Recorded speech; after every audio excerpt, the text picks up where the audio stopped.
বরিশালের গ্রামীণ ঐতিহ্য।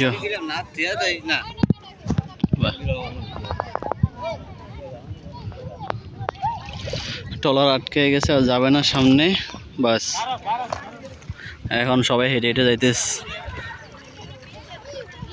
বরিশাল গ্রাম বাংলার ঐতিহ্য। বিয়ে বাড়িতে এখন সবাই হেঁটে হেঁটে যেতে হবে আর কি, কিচ্ছু করার নাই, কারণ ট্রলার অলরেডি ব্লক। আর মাঝখানে পানি, নদীর মাঝখানে চর।